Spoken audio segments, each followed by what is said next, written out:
బంగారు ఎట్టున్నావయ్యా? బాగున్నావా? నిన్ను చూసి ఎన్నేళ్ళయిందయ్యా. నువ్వు వస్తున్నావని ఒక్క ఉత్తరం ముక్క రాస్తే నేను స్టేషన్కి వచ్చేదాన్ని కదా. నవ్వుతావెందుకయ్యా? నేను అన్నది రైల్వే స్టేషన్, నువ్వు ఉండే స్టేషన్ కాదు. నువ్వు ఉండే స్టేషన్కి అయ్యగారు తప్ప ఎవరూ రాకూడదని చెప్పేమట్టుగా. అవునే, అక్కడ నేను పడుతున్న బాధ నువ్వు చూసి తట్టుకోలేవే, అందుకే రావుతున్నాను. ఏమ్మా నువ్వెట్టాగున్నావే? నాకేం తక్కువయ్యా. నువ్వెట్టా చూసుకున్నావో నన్ను నీ కొడుకు అట్టగా చూసుకుంటున్నాడు. వాళ్ళలోనే నిన్ను చూసుకుంటున్నా. ఓసారి చూడాలనిపిస్తుంది. ఎవరిని? నా బిడ్డని. దానికేంట్రా? రా, నీ కొడుకు నువ్వు చూసుకోవటానికి నన్ను అడుగుతావేంట్రా? మరి ఆడు నీ మీద కొంచెం కోపంగా ఉన్నాడయ్యా. ఇప్పుడు చూసే కంటే 4 రోజుల తర్వాత. ఎందుకంటే ఆడు నిన్నేమైనా అంటే నేను తట్టుకోలేనయ్యా. పర్వాలేదులేమ్మా, ఇంకోసారి వచ్చి చూస్తాను. శివాద్రి, నీ బాధ నాకు తెలుసయ్యా. బిడ్డను చూడాలని ఎంతో ఆశతో వచ్చావు. ఓ పని చేస్తావా? ఇటు నుంచి ఆ కిటికీ కాడికిరా. ఆడు నిన్ను చూడకుండా నీ కాడిని చూపిస్తాను. పద అట్రా. యారా నాన్న, నువ్వే పెట్టుకు తింటున్నావా? నువ్వే తినమన్నావు. తిను తిను తిను. ఏగలరా నాన్న, ఏగలు. తల్లో పేరు.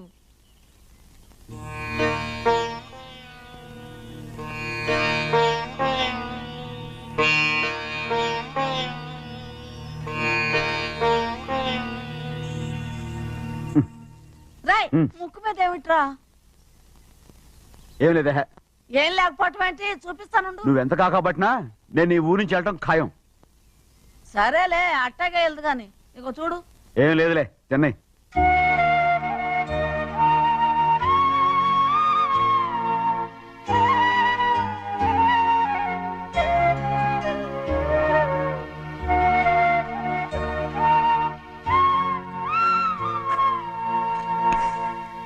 దేనికి ఏడుస్తున్నావు? ఏం లేదే.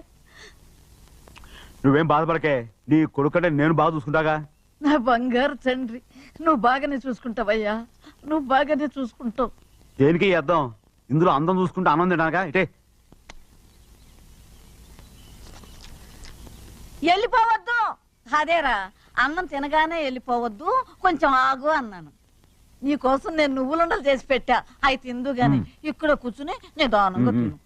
నిదానంగా నిదానంగా. ఏమీ లేదు, బాగానే ఉంది.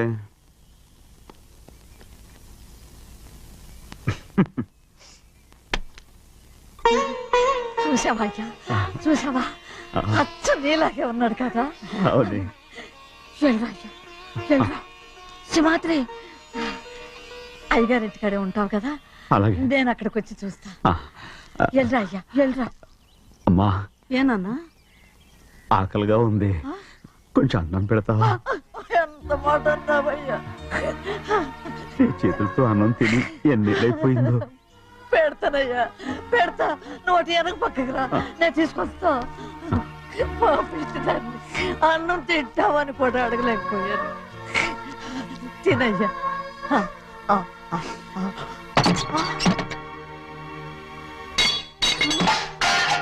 అది నేను కష్టపడి సంపాదించి తెచ్చిన తిండి, అది తినే అర్హత ఆయనకి లేదు. నువ్వు తన ఇక్కడి బయటికి వెళ్ళమను. ఏమిట్రా మాటలు?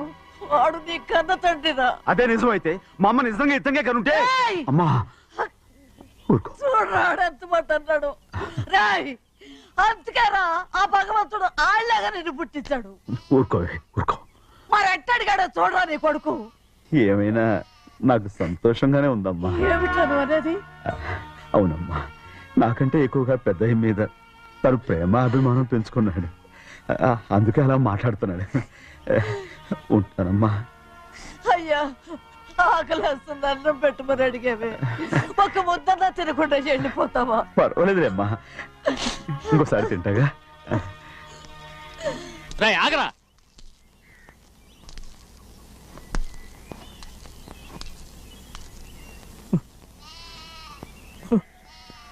మీ తండ్రి కొడుకులు ఇద్దరు నా కోసమే పుట్టారు. చిన్నయ్య, నువ్వు చేయని తప్పుకి నిన్ను నేను కొట్టాను. అందుకే క్షమించమని అడగడానికి వచ్చాను. ఏంటే ఆ మాటలు?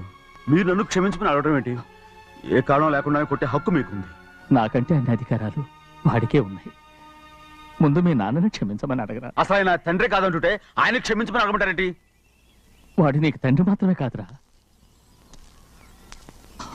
నా ప్రాణం.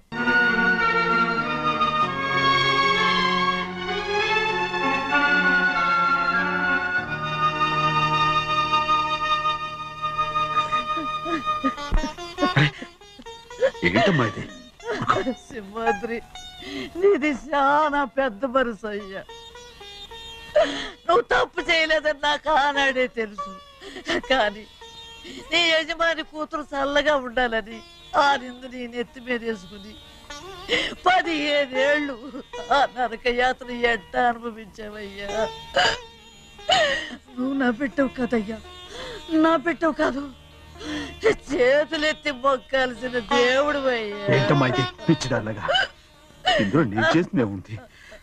నాలంటోడి భుజం మీద చెయ్యేసి నలుగురిలో ఈడు నా స్నేహితుడని చెప్పిన ఆయన మనసు గొప్పదమ్మా. దాంతో పోలిస్తే నేను చేసింది ఏ పాటిది? నా కూతురు క్షేమంగా ఉండాలని నా చేత ఒట్టేయించుకున్నావు. కానీ నీ కొడుకే నిన్ను అసహించుకుంటుంటే అది చూసి తట్టుకోలేకపోయాను రా. అందుకే అంతా చెప్పేశాను. నన్ను క్షమించరా సింహాద్రి. నాన్న, నువ్వు చాలాసేపు నుంచి ఆకలితో ఉన్నావు. నీ నోటి దగ్గర కూడా నేనే పడేశాను. ముద్ద తిన్నానా? ఎల్లయ్యా, నీ కొడుకే నిన్ను పిలుస్తున్నాడు. ఎల్లయ్యా, ఎల్లు.